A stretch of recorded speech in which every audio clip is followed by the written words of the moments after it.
Noah's Ark.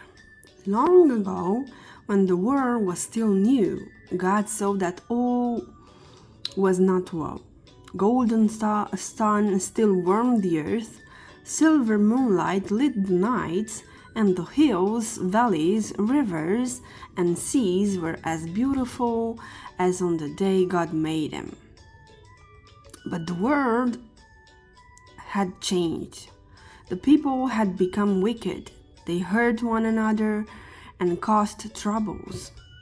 They had forgotten that God wanted them to be good.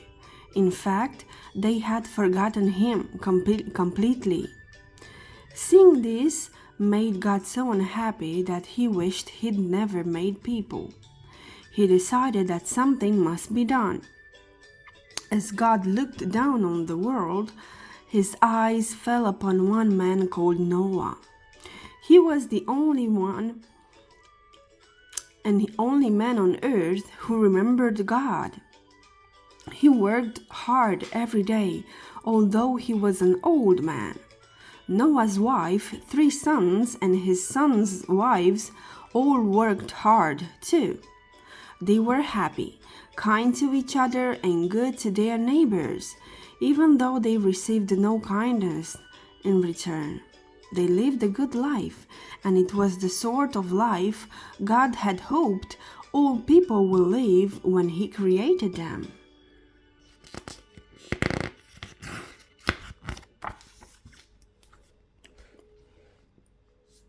God was pleased with Noah and his family. He decided that they deserved to live on earth and He would protect them. But everyone else had been wicked and they could not be saved. God told Noah about His plan to change the world. The world is full of evil, God said. So I am going to send a great flood to wash it clean. Nearly everyone and everything will be wiped away, apart from you and your family, Noah. The world will begin again, as fresh and good as when it was first created, and you and your family will live there. Noah was very frightened.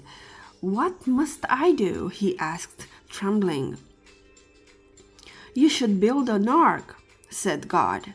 It must be big enough to hold 2 of every animal in the world, 1 male and 1 female, and food for all of them. It must be strong, because it will be battered by the flood waters for many days. I will do exactly as you say, said Noah.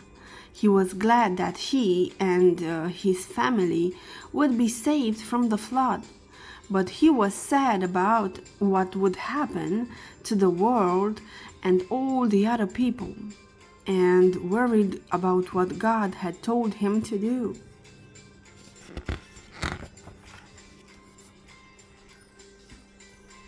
How can I build such an ark? I am not a shipbuilder, thought Noah. And how can I collect so many animals? God expects so much of me, and I'm afraid I will fail. But God wouldn't let Noah fail. He was there beside Noah every step of the way, helping him and telling him what to do. Noah and his sons worked hard, chopping, sawing, sanding, and hammering until gradually the ark took shape. While Noah worked, God spoke to him. It will rain for 40 days and 40 nights, and the land will be covered with water. But you, Noah, will be safe in the ark. As Noah and his sons worked, their neighbors watched from a distance. What are you doing, Noah? They asked, laughing at him. Why do you need a boat when the sea is miles away? Noah heard them laughing, but he didn't listen.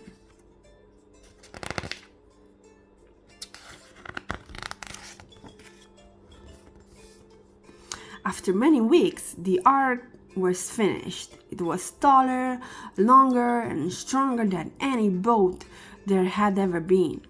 It was smooth and skinny, and shiny on the outside with strong shutters and the windows and heavy locks on the doors. It was the perfect boat for stormy weather. There were lots of rooms inside, some wide enough for the largest pair of elephants to walk side by side, others high enough for the tallest giraffes to stand in without even bending their necks.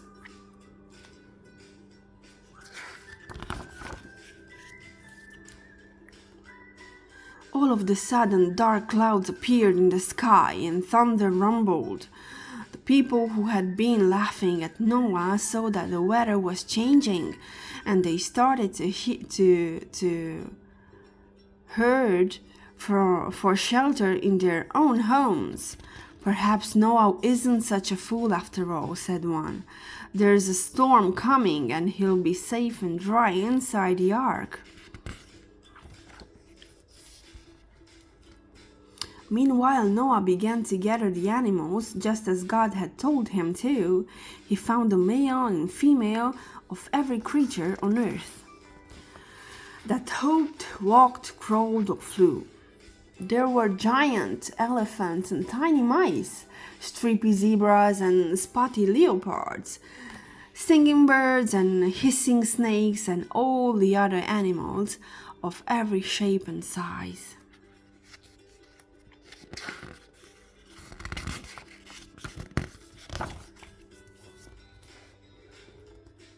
As the rain began to fall, Noah and his sons led the animals up in the gangplank and into the ark.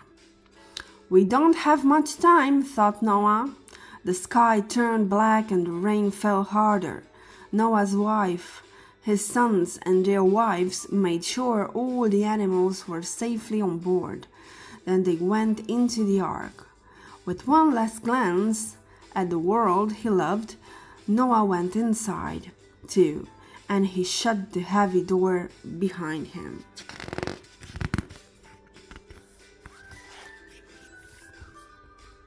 Outside the ark, rain poured down from the sky as thunder clapped and lightning flashes all around.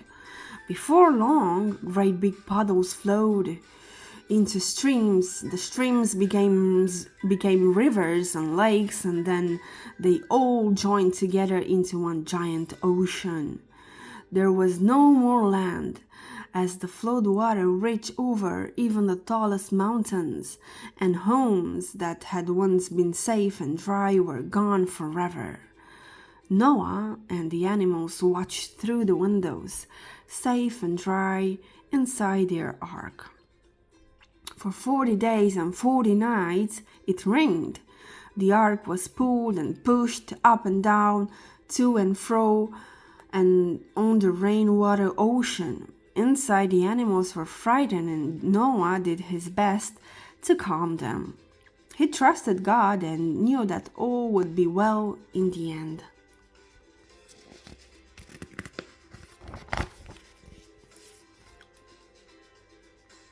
At long last the rain stopped, just as God had said it would, and the ark lay still on the water.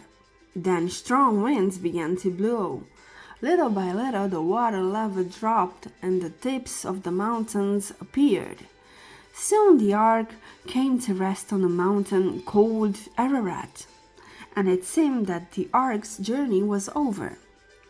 Noah watched from a window as more land appeared from below the water. Then he sent a raven out into the world to see what it could find. An hour later he came back tired and worn, and Noah knew there was nowhere for it to land yet. A week later Noah sent out a dove. After a few hours it returned with an olive twig in its beak, and Noah knew it had found at least one tree with branches above the water. It meant that the earth was drying out. Not long to wait now, he thought. After one more week, Noah sent out the dove again. This time the bird did not return, and Noah knew it had found a dry place to land. Now it is safe to leave the ark, he said to his family.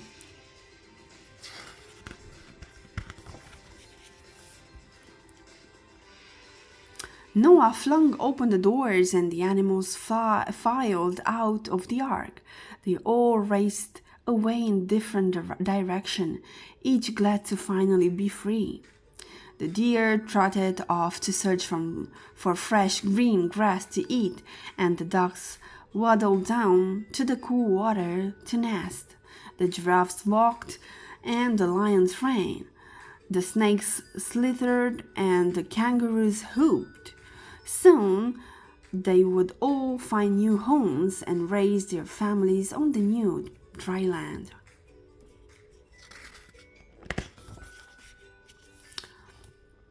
After all the animals had left the ark, Noah and his family left too.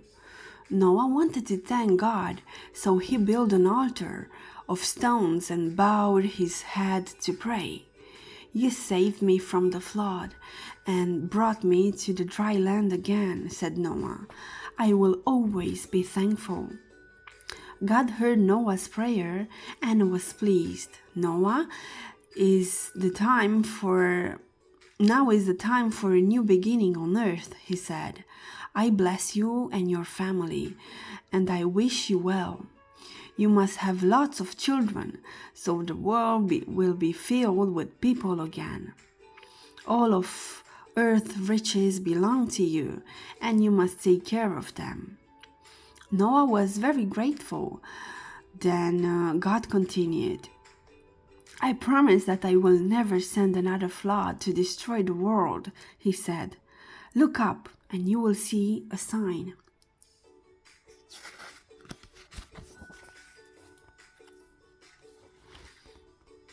Noah looked up at the sky. The gray storm clouds drifted away and bright rays of sunlight shone for the first time since before the flood. As Noah watched, God made a brilliant rainbow appear, which stretched from one end of earth to the other. Then God spoke again. Whenever you see a rainbow in the sky, you will remember this day and my promise to you. Now, Noah, go and begin your new life, full of joy and thankfulness. Noah joined his family and the new world. Now, when you see a rainbow in the sky, remember God's promise to Noah. It's also a promise from God to us and to our beautiful world.